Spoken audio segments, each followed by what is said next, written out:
شروع اللہ کا نام لے کر جو بڑا مہربان نہایت رحم والا ہے۔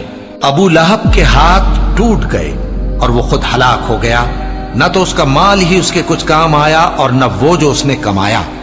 وہ ضرور بھڑکتی ہوئی آگ میں داخل ہوگا، اور اس کی بیوی بھی جو ایندھن سر پر اٹھائے پھرتی ہے، اس کے گلے میں مونج کی رسی ہوگی۔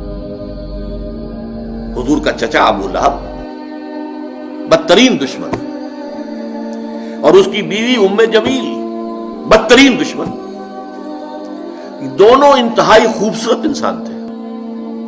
ابو لہب سرخ سفید رنگت، بڑی بڑی آنکھیں، بہت خوبصورت انسان تھا، اسی لیے اس کا نام تو غالباً عبد العزیٰ تھا، اگر مجھے مغالطہ نہیں لگ رہا ہے، بلکہ یہ تو اس کی کنیت بن گئی تھی۔ ابو لہب جیسے کہ لہب کہتے ہیں دہکتا انگارہ، تو یہ تو دہکتے انگارے کے مانند ہے، اس کے سرخ و سفید رنگت جو ہے، اس کی آنکھیں جو ہے بڑی بڑی، لیکن بدقسمت بدبخت حضور کا انتہائی دشمن۔ اور ام جمیل اس سے بڑھ کر دشمن۔ یہ بتانا مشکل ہے کہ کون زیادہ بڑا دشمن تھا۔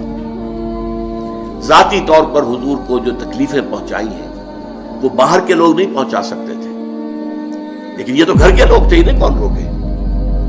بنو ہاشم کا جو ایک حصار حاصل تھا حضور کو، جب تک کہ ابو طالب کا انتقال نہیں ہوا ہے، اس وقت تک بنو ہاشم حضور کے حفاظت کرنے والے تھے، لیکن یہ تو خود بنو ہاشم میں سے ہے، اور ایک دیوار بیچ رہائش ہے ابو لہب کی اور حضور کی، اور یہ بیوی جو ہے اوپر سے دیوار کے اوپر سے گندگی پھینکتی ہے حضور کے گھر میں سین کے اندر۔ صبح تہجد کے لیے حضور اٹھتے تھے اور جاتے تھے بیت اللہ کے پاس، جا کر وہاں عبادت کرتے تھے، راستے میں کانٹے بچھاتی تھی، کانٹے لگے۔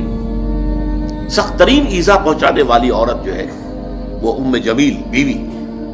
تو ان دونوں کا ذکر جو ہے ایک مکمل صورت میں، اس صورت کا درس اس وقت دینا مقصود نہیں، صرف حوالہ مقصود تھا۔ تبت یدا ابی لہب وتب، یہ انتہائی گستاخانہ جملہ تھا جو کہ ابو لہب نے حضور کے شان میں استعمال کیا تھا۔ تبا لک لہذا جمعتنا، تمہارے لیے ہلاکت و بربادی ہو، تم نے ہمیں اس کام کے لیے جمع کیا تھا، ہم سمجھے تھے کوئی کام کی بات تم نے بتانی ہے، تم نے یہ ایک توحید کا ذکر شروع کر دیا۔ اس پر یہ آیت سورت اتری، تبت یدا ابی لہب، ہلاک ہو گئے، برباد ہو گئے، ٹوٹ گئے ہاتھ ابو لہب کے۔ یہ پیشن گوئی تھی، جو ٹوٹے ہیں پھر اس کے ہاتھ۔ حضور کو ذاتی طور پر تکلیف پہنچانے میں سب سے بڑا کام اس کا یہ تھا کہ اس کے دو بیٹوں کا رشتہ حضور کی دو صاحبزادیوں کے ساتھ طے تھا۔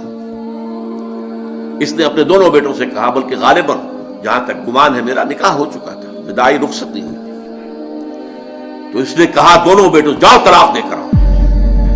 وہ گئے اور بڑے ہی گستاخانہ انداز میں، توہین آمیز انداز میں جا کر حضور کے سامنے کھڑے ہو کر دونوں نے طلاق دی بیٹیوں کو۔ تو حضور نے صلی اللہ علیہ وسلم بد دعا دی، اے اللہ اپنے کتوں میں سے دو کتوں کو ان پر مسلط کر دے، اور وہ ہلاک ہوئے، برباد ہوئے۔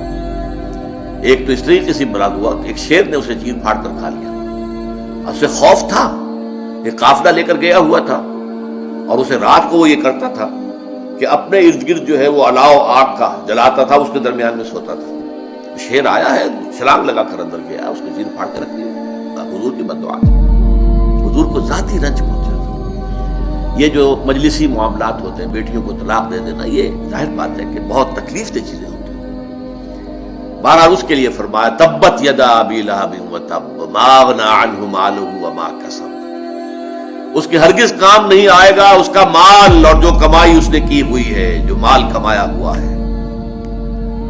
سیصلی نارا، ان قریب جہنم میں جھونک دیا جائے گا، ذات لہب، اس کے نام کے حوالے سے ہم لائے، جو بھڑک رہی ہوگی شعلوں کی طرح، جیسے یہ ابو لہب ہے شعلہ، شعلے کا باپ، شعلے والا، تو آگ بھی شعلوں والی ہوگی۔ سیصلی نارا ذات لہب وامرأتہ، اور اس کے ساتھ ہی اس کی بیوی بھی حمالۃ الحطب، جو کہ ایندھن لے لے کر آئے گی اور اس آگ میں اور ڈالے گی تاکہ اور آگ بھڑکے۔